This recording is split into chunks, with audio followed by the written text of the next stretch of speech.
इथं ना एक तुम्हाला प्रश्नमंजुषा आहे एकदम सोप्या पद्धतीनं आणि 100 पैकी तुम्हाला स्कोर मिळवायचा आहे. तर हे प्रत्येकाला 20 मार्क, 15 मार्क असं त्याचं विभाजन केलेलं आहे. तर सांगा बघू तुम्ही कधीच भाजपला मतदान केलेलं नाही, तर तुम्हाला 20 पैकी मार्क मिळतील. येस, म्हणजे तुम्ही जर केलंच नसेल, तर 20 मार्क आणि केलं असेल तर मग ते मार्क तुमचे गुण जाणार. ठीक आहे? किंवा नेव्हर सपोर्टेड अण्णा हजारे. त्यांचं जे आंदोलन होतं जंतर मंतरवर, त्या आंदोलनाला जर तुम्ही समर्थन केलं नसेल तर त्याला 20 मार्क आहेत आणि केलं असेल तर मग ते तुमचे 20 मार्क जाणार. किंवा मन की बात कधी तुम्ही ऐकलीच नाहीये, नेव्हर हर्ड मन की बात.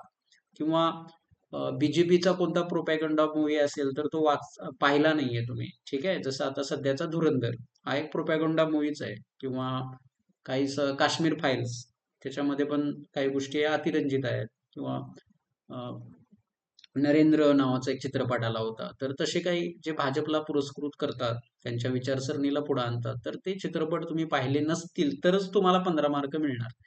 किंवा गडकरींचा जो प्रोपॅगंडा आहे, त्यांची जी काय सध्या ते बोलतायत, खूप चर्चेतलं व्यक्तिमत्व आहे गडकरी साहेब. तर त्यांच्या प्रोपॅगंडाला तुम्ही कधी बळी पडला नाही का? तर तुम्हाला 10 मार्क मिळतील. पण मी बळी पडलेलो आहे. मला पण खूप त्यांचा प्रभाव जाणवायचा. त्यामुळे माझे 10 मार्क इथं कमी होत जात आहेत. किंवा मी कधीही कोरोनामध्ये वेड्यासारख्या थाळ्या वाजवल्या नाहीत. ठीक आहे? म्हणजे त्यामुळे मला ते 10 मार्क मिळणार आहेत. किंवा गोदी मीडियाचा जो विषय होता, तो मी नेव्हर ट्रस्टेड गोदी मीडिया. जर तुम्ही त्यांच्यावर कधीच विश्वास ठेवला नसेल, तर तुम्हाला 10 मार्क मिळतील. असं हे काहीसं विभाजन आहे 100 पैकी. तर तुमचे जे स्कोर असतील यामध्ये, तर ते तुम्ही नक्की कमेंट बॉक्समध्ये किंवा तुमच्या मनाला तुम्ही ते विचारले पाहिजे, की तुम्हाला कितीपैकी किती मार्क मिळतील. तर याच्यामध्ये काही पर्सनॅलिटी आहेत बघा, जसं की निरंजन टकले सर आहेत. त्यांनी ते म्हणतायत, की मला 100 पैकी 100 गुण मिळतायत. ठीक आहे, असं या पद्धतीनं. किंवा आदर्श भारतीय जीव नावाचं एक ट्विटर हँडल आहे. तर ते म्हणतात की 80, 100 पैकी 80, कारण एकदा अण्णा हजारेंच्या नावानं मी फसलो गेलो आहे. किंवा राधेश्याम शर्मा नावाचे आहेत, ते म्हणतात की मला 0 मार्क मिळतील, कारण अ, ते त्यांनी त्यांच्या भावना इथं मांडलेल्या आहेत.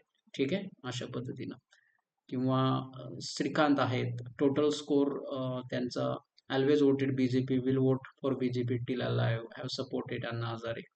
म्हणजे बाकी अ, तर ते छान असे अंधभक्त दिसत आहेत आणि त्यामध्ये त्यांनी त्यांचं म्हणणं मांडलेलं आहे. अशी लोक असतातच, असायलाच पाहिजेत, कारण भारतामध्ये यांची संख्या खूप आहे. तर या पद्धतीनं तुम्ही पाहिलं पाहिजे. अ, ठीक आहे, अशा पद्धतीनं. आणि जे सोनम सरांचं जे आवाहन आहे, त्यांचं त्यांचं जे कार्य आहे, त्याला आपण समर्थन दिलं पाहिजे एक व्यक्ती म्हणून, माणूस म्हणून, ना की काँग्रेसचा समर्थक किंवा भाजपचा विरोधक म्हणून.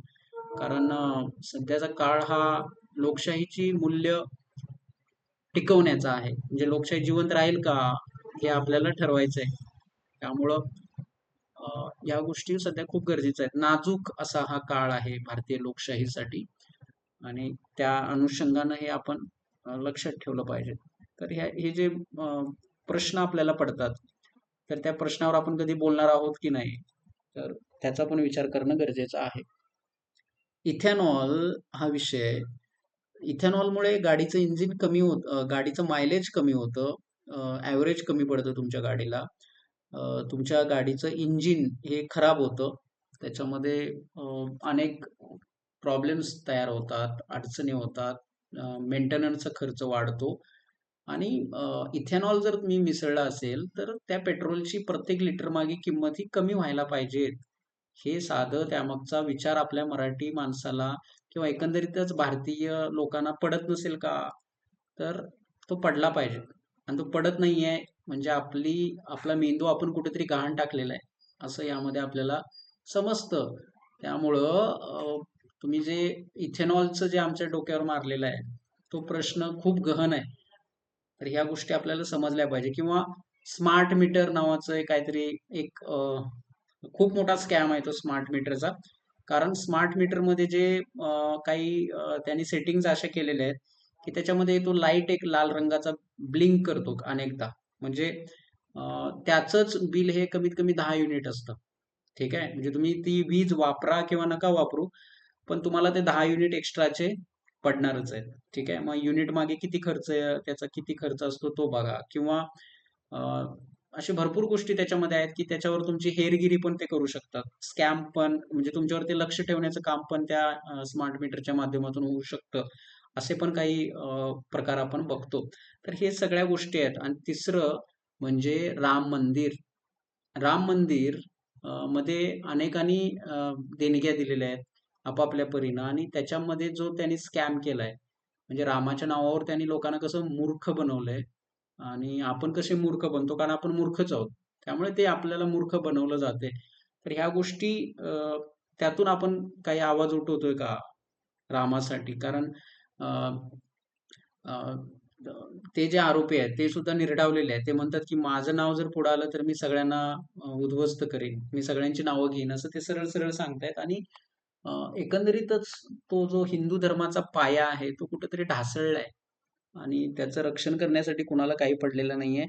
आज एका वृत्तवाहिनीवरती आपण पाहिलं की अ, तो जो पुजारी आहे, त्यांनी तेलुगू वृत्तवाहिनी आहे ती, त्याने फक्त विचारलं की असं का राम मंदिरातल्या चोरीबद्दल, तर त्या भाजपच्या राजकीय नेत्यानं त्यांना मारलेलं आहे, अक्षरशः चपलेनं मारलेलं आहे त्या पुजाऱ्याला. म्हणजे प्रश्न विचारणं हा गुन्हा झालेला आहे सध्याच्या लोकशाहीमध्ये. आपल्याला हे लक्षात घेणं खूप गरजेचं आहे अशा पद्धतीनं.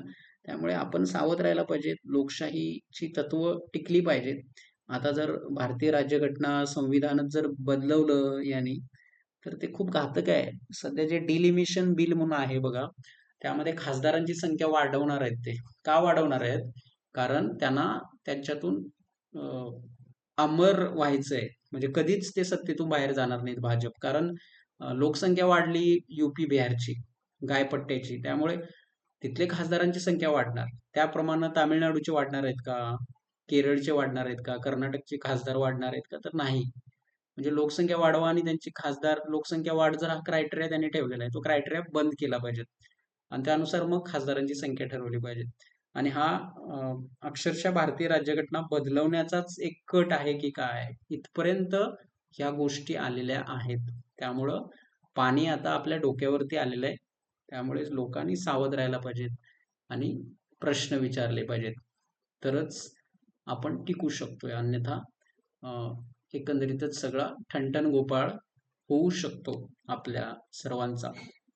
तर या अनुषंगानं आपण काम केलं पाहिजेत. आणि सोनम सरांचं जे आंदोलन आहे त्याला नक्की पाठिंबा सुद्धा दिला पाहिजे, असं आपल्याला यातून सांगायचं आहे. थँक्यू.